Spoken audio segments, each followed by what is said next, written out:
ननदी बोले आपके, ससुरी बोले आपके।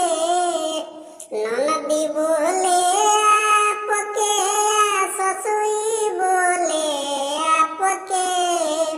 तो आवए बोलमुआ, आवए बोलमुआ, समझाओ अपना बाप के। आवए बोलमुआ, समझाओ अपना बाप के।